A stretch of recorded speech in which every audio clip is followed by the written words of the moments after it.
मैं ठाकुर जी के लिए अपवित्रता नहीं छोड़ सकता, छोड़ दिया। तो सदन कसाई ने नियम ले लिया कि मैं जगन्नाथ जी का दर्शन करने जाऊंगा। तो सदन कसाई जगन्नाथपुरी के लिए निकले। सुंदर रूप था उनका, सुंदर थे। एक नगर में पहुंचे तो वहां एक नगर पर एक मनचली एक रहती थी। विवाह उनका हो चुका था, लेकिन उनके मन किसी पे भी आ जाते थे। सदन कसाई को जब उन्होंने देखा तो इनके ऊपर उस स्त्री का मन आ गया। रात्रि का समय, सदन कसाई तो अपने मार्ग पे चद्दर सी लगा कर सो गए। सुबह उठ के निकलना है, पुरी के मार्ग पे थे, पुरी जा रहे थे। बहुत ध्यान से सुनिएगा। उस स्त्री का इन पर मन आ गया। इनकी दृष्टि भी उस स्त्री पर पड़ी, तो इन्होंने तो दूर से उसको प्रणाम किया, सबको प्रणाम करते थे।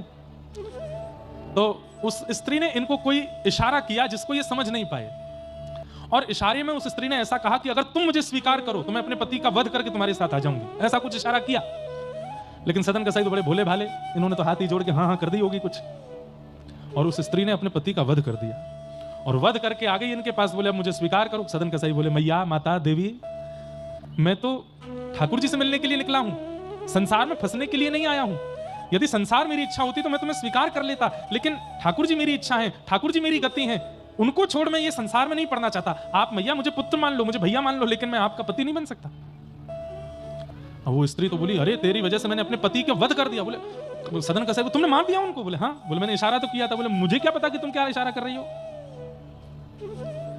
अब उस स्त्री ने पूरे नगर में हल्ला कर दिया कि इनके कहने पर और इसी ने ही मेरे पति को मरवाया है, ऐसा करके पूरा दुष्प्रचार कर दिया। राजा, जो उस नगर का राजा था, उसने सदन कसाई को बुलाया।